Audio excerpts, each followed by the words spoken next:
வாசிக்கலாம் அப்படிங்கிறேன். அன்பின் கர்த்தாவே ஏசப்பா, இந்த நாளுக்காக உங்களுக்கு நாங்கள் நன்றி செலுத்துகிற ராஜா. அப்பா, நீங்க எங்களுக்காக ஆண்டவரே ஏசப்பா சிலுவையில் அறையப்பட்ட நாட்கள் ஆண்டவரே ஏசப்பா எங்களுக்கு 7 வார்த்தைகளை கொடுத்தீங்க. அதற்காக உங்களுக்கு நாங்கள் நன்றி செலுத்துகிற ராஜா. ஏசப்பா, இந்த வார்த்தைகளை தியானிக்கும்படியா ஏசப்பா எங்களுக்கு ஆயுசு நாட்களை கூட்டி கொடுத்து அப்பா இம்மட்டுமாய் ஆண்டவரே ஏசப்பா எங்களை வழி நடத்தின தேவன். அப்பா, இப்பொழுது இந்த 3வது வார்த்தையை பேசுவதற்கு அடியாரை நீ மறைத்து நீ பேச வேண்டியதை பேச வேண்டுமாய் கூட செபிக்கிற ஏசப்பா, எங்களை தரை மட்டும் தாழ்த்தி உடைய கரத்துல ஒப்பு கொடுக்கிறாங்க ஏசப்பா. ஆண்டவரே தகப்பனே, இந்த வார்த்தையிலிருந்து மற்றவர்களுக்கு பிரயோஜனம் உள்ளதா இருக்கு அப்பா, விசுவாசத்தில் இன்னும் வளரக்கூடியவர்களா இருக்க எங்களை மாற்றி தர வேண்டுமாய் கூட செபிக்கிறோம். இயேசுவின் நாமத்தில் பிதாவே, ஆமென். எல்லாருக்கும் கர்த்தருக்கு ஸ்தோத்திரம். எல்லாரும் நல்லா இருக்கீங்களா? ரொம்ப டல்லா இருக்கீங்களா? 2 வசனத்துக்கு சரி, எல்லாம் ஆக்டிவா இருக்கலாம். இந்த நாள்ல ஏசப்பா நமக்கு சிலுவையில அறையப்பட்டு 3வது வார்த்தையா பேசுறத நான் வந்திருக்கேன். ஏசப்பா இந்த 7 வார்த்தைகளையும் ஆல்ரெடி நமக்கு பேசிட்டாங்க. அதுல இருந்து ஏசப்பா நமக்கு என்னென்னலாம் அர்த்தங்கள் சொல்லியிருக்காங்கிறத ஆழ்ந்து நம்ம தியானிக்க போகிறோம். முதலாவது மன்னிப்பை பத்தி சொன்னாங்க. ஏசப்பா அந்த மன்னிப்புக்கான காரியங்கள் நம்மளுடைய சகோதரர் பேசினாங்க. அதுல நிறைய காரியங்களை நமக்கு கர்த்தர் வெளிப்படுத்தியிருக்காங்க. அதே போல 2வது நமக்கு சகோதரி பேசினாங்க. அதே போல முதல்ல நம்ம மன்னிப்பு கேட்ட ஏசப்பா கிட்ட மன்னிப்பு பெற்றுக்கொண்டா 2வது நமக்கு என்ன வரும்? ரட்சிப்பு. 2வது பேசுறது சிஸ்டர் என்ன பேசினாங்க? ரட்சிப்பு. ரட்சிப்பு வந்துட்டா போதுமா? நமக்கு ஒரு பாதுகாப்பு வேணும்ல. அதுக்காக தான் ஏசப்பா 3வது வார்த்தையும் பேசினாங்க. 2 வார்த்தையோட நிறுத்தாம 3வது வார்த்தையும் பேசுனதுக்கு காரணம் என்ன நம்ம தியானிக்க போறோம். 3வது வார்த்தை இயேசு கிறிஸ்து நமக்கு இந்த பூமியில சொன்னதுக்கு காரணம் என்னன்னு சொல்லிட்டு நம்ம வேத வசனத்துல இருந்து பார்க்கலாம். அதற்கான வேத வசனம் யோவான் எழுதின சுவிசேஷம் 19ஆம் அதிகாரம் வசனங்கள் 26, 27 நமக்கு கொடுத்திருக்கிறாங்க. தம்முடைய தாயையும் அருகே தமக்கு அன்பாய் இருந்த சீஷனையும் கண்டு தம்முடைய தாயை நோக்கி, ஸ்திரீயே, அதோ உன் மகன் என்றார். பின்பு அந்த சீஷனை நோக்கி, அதோ உன் தாய் என்றார். அந்நேரம் முதல் அந்த சீஷன் அவளை தன்னிடமாய் ஏற்றுக்கொண்டான். ஏசப்பா என்ன சொல்றாங்க? இந்த பூமியில இருக்கும் பொழுது அவருடைய கடமையை சரியா நிறைவேற்றாரு. என்ன சொல்றாரு? ஸ்திரீயே, அதோ உன் மகன் அப்படின்னு சொல்றாங்க. ஸ்திரீயேன்னு சொல்றது அந்த இடத்துல ஏசப்பா யார்கிட்ட சொல்றாங்க? இந்த பூமியில பிதாவானவர் இந்த பூமியில ஏசப்பா இந்த பூமியில வருவதற்கு ஒரு பாத்திரமா பயன்படுத்தின ஒரு ஸ்திரீயை நோக்கி சொல்றாங்க. அவங்க எப்படி இருக்கிறாங்க? தன்னுடைய கணவன் இறந்து போன நிலைமையில விதவையா இருக்காங்க. அப்ப ஏசப்பா இந்த பூமியில வாழ்ந்து அவருடைய வேலைகள் எல்லாம் முடிச்சுட்டு போறதுக்காக வந்திருக்காரு. அவருடைய வேலை அவருடைய சிலுவையில அறையப்பட்டு கொண்டிருக்கிறாரு. அவருடைய வேலை கரெக்டா நடந்துட்டு இருக்குது. ஆனாலும் ஏசப்பா இந்த பூமிக்கு வருவதற்கு வழியா இருந்த ஒரு ஸ்திரீயை என்ன பண்றாங்க? நினைவு கூறுறாங்க. ஏசப்பா அந்த இடத்துல என்ன பண்ணல? அவங்கள மறந்து போகல. அவங்கள நோக்கி பாக்குறாங்க. எனக்கு அடுத்தது இருந்து பாத்துக்கிறதுக்கு அவங்களுக்கு ஒரு ஆள் தேவை அப்படின்னு சொல்லி நாம இந்த பூமியில யாரா இருந்தாலும் சரி, நம்ம என்ன பண்ணணும்? ஒருவருக்கு ஒருவர் தாங்கணும். ஒருவருக்கு ஒருவர் நம்ம என்ன பண்ணணும்? அன்பா இருக்கணுங்கிறத ஏசப்பா இதுல இருந்து நமக்கு சொல்லியிருக்காங்க. அவங்க தனிமையா இருப்பது நல்லதல்லன்னு சொல்லி ஏசப்பா என்ன பண்றாங்க? நம்மள ஆதாம் தனிமையா இருப்பது நல்லதல்லன்னு சொல்லி ஏவாளை உண்டாக்குறாங்க. அதே போல ஏசப்பா ஸ்ரீ தனியா இருப்பது நல்லதல்லன்னு ஒரு மகனை கொடுக்குறாங்க. அதனால என்ன பண்றாங்க? ஸ்ரீயே, அதோ உன் மகன்னு சொல்லி என்ன பண்றாங்க? தாய் யாருமே இல்லாத ஒருத்தருக்கு ஒரு மகனை கொடுக்குறாங்க. அப்போ அந்த மகனை மரியா பெற்றெடுத்தாங்களா? இல்ல. அவங்களுக்கு இடையில வந்தாலும் மகன்னு சொன்ன உடனே அவங்க அதுக்கு அடுத்த வசனத்துல என்ன பண்றாங்க? அந்த சீஷன் உடனே தன்னிடத்தில் ஏற்றுக்கொண்டான். நமக்கு இந்த பூமியில கொடுக்கப்பட்ட தாய் தகப்பன், நம்முடைய தாய் பெற்றெடுத்த தாயா இருந்தாலும் பெற்றெடுக்காத தாய் தகப்பனா இருந்தாலும் ஏசப்பா இதோ உன் தாய் உன் தகப்பன், இதோ உன் மகன் உன் மகள் என்று சொன்னா நம்ம உடனே என்ன பண்றோம்? சீசரை போல கீழ்ப்படிந்து ஏற்றுக்கொள்ளக்கூடிய மனமுள்ளவர்களா இருக்கணும். அதே போல ஏசப்பா சிலுவையில சொன்ன 7 வார்த்தைகளும் 7 பூக்களா நம்ம பார்க்க போறோம். ஏசப்பா 7 வார்த்தைகளை என்ன பண்றாங்க? சிலுவையில சொல்லும் பொழுது அந்த சிலுவையில பூத்த 7 பூக்கள். எல்லாரும் மரண பரியங்க வரும்போது கொடிய வேதனையில கொடிய கஷ்டத்துல இருக்கும். ஆனா அந்த இடத்துல கூட என்ன பண்றாங்க? ஏசப்பா 7 பூக்களை நமக்கு பூக்க வச்சுட்டு போயிருக்காங்க. முதலாவது மன்னிப்பு, 2வது ரட்சிப்பு, 3வது நம்ம பேசிட்டு இருக்கிறது பராமரிப்பு. ஒருவன் தன் சிநேகிதனுக்காக தன் ஜீவனை கொடுக்கிற அன்பிலும் அதிக அன்பு ஒருவரிடத்திலுமே இல்லை. நாம் இந்த பூமியில ஒரு சிநேகிதருக்காக, நம்முடைய ஃப்ரெண்ட்ஸுக்காக, நம்முடைய கணவன் கொடுக்கக்கூடிய அன்புல நம்ம என்ன பண்றோம்? குறைவுள்ளவர்களா இருக்கிறோம். எப்படி குறைவுள்ளவர்களா இருக்கிறோம்? தன்னுடைய ஜீவனை நம்ம கொடுக்கிற அளவுக்கு அதிக அன்பு வைத்திருக்கல. ஆனா அந்த அன்பையும் சிறந்த அன்பு வேற எந்த அன்புமே இல்லைன்னு சொல்லிட்டாங்க. நம்ம எல்லாருக்குமே ஜீவனை கொடுத்தது யாரு? ஏசப்பா. நமக்காக மரிச்சது யாரு? ஏசப்பா. அவர் மரிச்சதுனால நாம எல்லாரும் என்னவா இருக்கிறோம்? ரட்சிக்கப்பட்ட பிள்ளைகளா நாம் இருக்கிறோம். இயேசு கிறிஸ்துவுக்கு சொந்தமான பிள்ளைகளா நம்ம இருக்கிறோம். இந்த பூமி நமக்கு நிரந்தரம் இல்லை.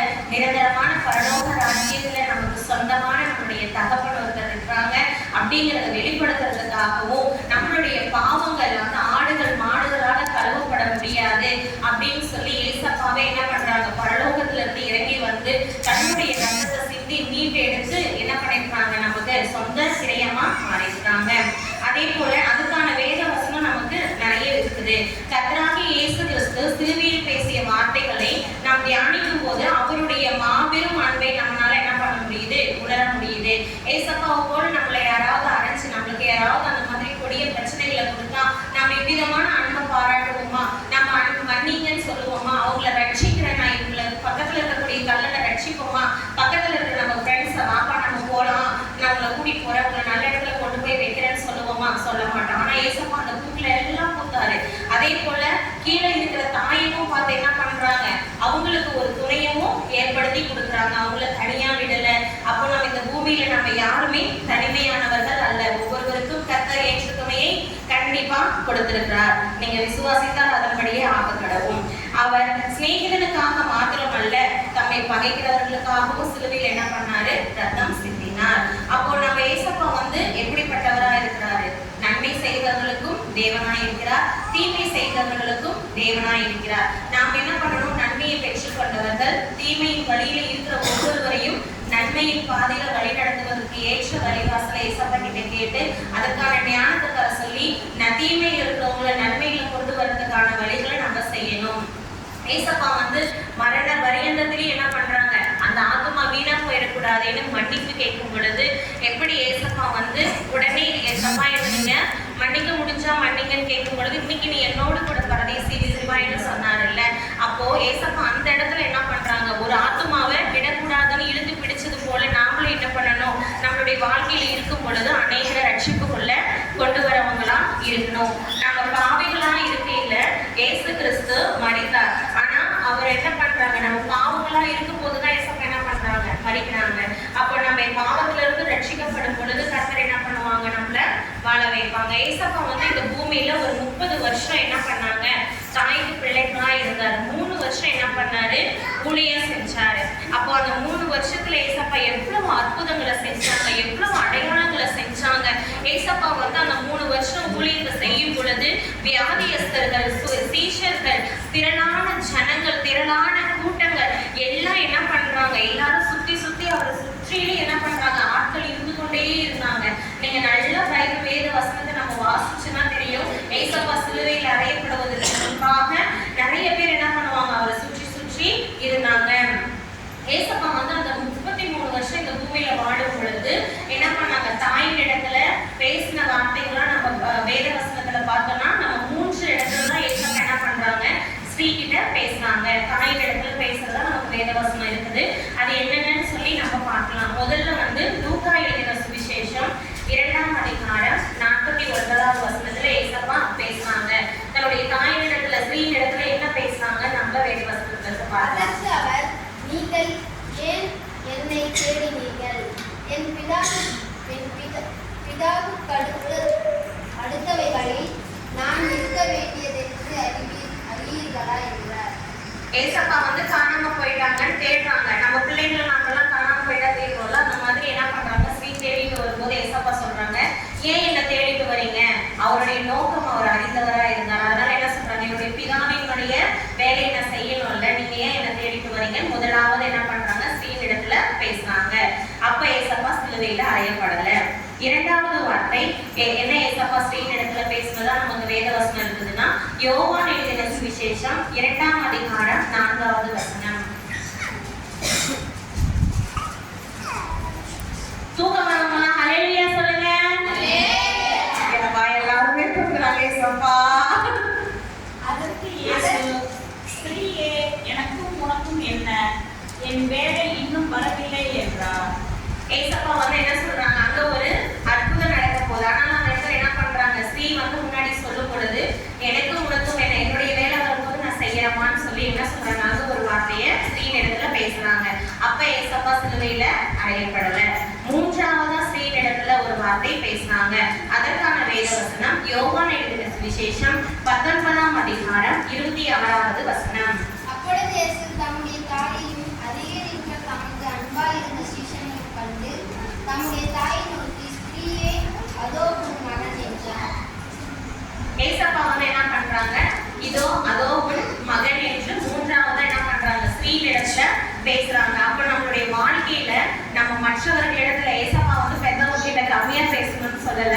மற்றவர்களிடத்துல நம்ம பேசும் பொழுது ஞானம் உள்ளவர்களாய் பேசணும், குறைவுள்ளவர்களாய் பேசணும். அதிகமா நம்ம தேவையில்லாத இடங்கள்ல பேசாம நம்ம கர்த்தருடைய வழியில நடக்கணும். ஏசப்பா வந்து 3 இடத்துல ஸ்ரீ இடத்துல பேசும் பொழுது ஒவ்வொரு இடத்துலயுமே ஸ்ரீயே ஸ்ரீயேன்னு தான் சொல்லியிருக்காங்க. அதற்கான அர்த்தம் என்னன்னு சொல்லி நம்ம பார்க்கலாம். ஸ்ரீயே அப்படின்னா ஒரு மரியாதை குறைவான வார்த்தையா. ஏன் ஏசப்பா அம்மான்னு கூப்பிடல, அவங்கள ஏன் ஸ்ரீன்னு சொல்லி கூப்பிட்டாங்க அப்படின்னா அது கணத்திற்குரிய வார்த்தைங்கிறது நம்ம வந்து கிரேக்க மொழியில இருந்து பார்க்கலாம். ஸ்ரீயே அப்படிங்கிறதுக்கு வேதாகமத்துல எழுதப்பட்டது என்னன்னா மரியாதை குறைவான வார்த்தை அல்ல, அது என்னது கணத்துக்குரிய வார்த்தையா இருக்குது.